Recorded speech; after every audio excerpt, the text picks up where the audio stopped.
ගල්ලංගුරුවල ප්‍රමිතිය අඩු නිසා පරීක්ෂණය අවසන් වී සත්‍ය තහවුරු වන තෙක් මම ඉල්ලාස් වෙනවා කියලා පුණ්‍ය කුමාර ජයකොඩි බලශක්ති අමාත්‍ය ධූරයෙන් ඉල්ලාස් වෙලා තියෙනවා. පුණ්‍ය කුමාර ජයකොඩි වැරද්දක් කරලා නැත්නම් සුපිරිසිදුනා පරීක්ෂණය අවසන් වෙනකන් මොකටද ඉල්ලාස් වෙන්නේ? පරීක්ෂණය කරන්නේ ස්වාධීන පරීක්ෂණ කමිටුවක් විසින් පූර්ණ බලති ජනාධිපති කොමිෂන් සභාවක් විසින්. දැන් මේ කොමිෂන් සභාවේ සභාපතිවරයා ඇතුළු සෙසු සමාජිකයන්ද නම් කරලා තියෙනවා. පුණ්‍ය කුමාරගේ තර්කය අනුව එයා වැරද්දක් කරලා නැත්නම් අර ස්වාධීන කොමිෂන් සභාවෙන් එයා නිවැරදි කරු කියලා ඔප්පු වෙනවනේ. ඉතින් එහෙම ඔප්පු වෙනවනම් එයා නිවැරදි කරුණා ඒක හින්දා මොකටද මෙයා මේ වෙලාවේ ඉල්ලාස් වෙන්නේ? මේක මේ එකපාරට සිද්ධ වුණ දෙයක් නා. ඒ කියන්නේ මෙයාට චෝදනාවක් එල්ල වෙනවා. ජනාධිපතිතුමා විසින් තීරණයක් අරගන්නවා. ඒ තීරණය මත පදනම් වෙලා මෙයා ඉල්ලාස් වෙනවා.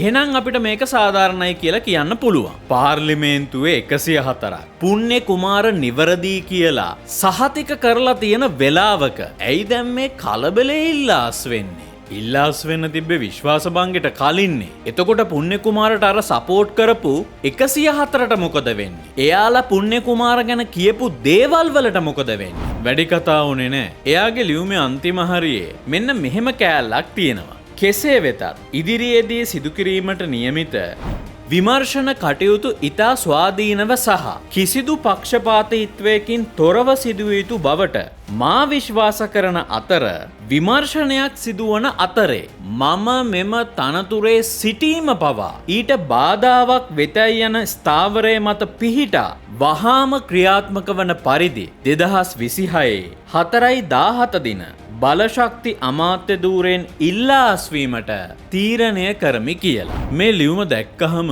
මට තව ලියුමක කොටසක් මතක් වෙනවා. ඒකෙ මෙන්න මෙහෙම තියෙනවා. මාහට ආචාර්ය උපාධිය ලබා දුන් ජපානයේ වසීදා විශ්වවිද්‍යාලයට අනුබද්ධ පර්යේෂණ ආයතනයෙන් ඊට අදාළ අධ්‍යාපන ලියකියවිලි ඉදිරිපත් කිරීමේ හැකියාව පවතින අතර ඒවා හැකි ඉක්මනින් ඉදිරිපත් කිරීමට අදහස් කරමි. කෙසේ වෙතත් මතුව ඇති තත්ත්වය සැලකිල්ලටගෙන ආණ්ඩුවත් අප කෙරෙහි විශ්වාසය තැබූ ජනතාවත් අපහසුතාවයට පත්වීම වැළැක්වීම සඳහා මා දැනට දරන කතානායක ධූරයෙන් ඉල්ලා අස්වීමට තීරණය කළ බව මෙයින් දැනුම් දෙමි කියලා.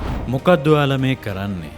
අනුර කුමාර ඇතුළු කණ්ඩායම විපක්ෂයට හැම වෙලාවම කියන කාරණාවක් තමයි බලය ලබා ගන්න උත්සාහ කරනවා නම් ඔබ අපට වඩා ශිෂ්ට සම්පන්න දේශපාලනයක් කරන්න කියලා. විපක්ෂයේ දේශපාලනය අශිෂ්ට සම්පන්නයි කියමුකෝ. එතකොට ඔයාලා දැන් නඩත්තු කරන්නේ මොන වර්ගයේ දේශපාලනයක්ද?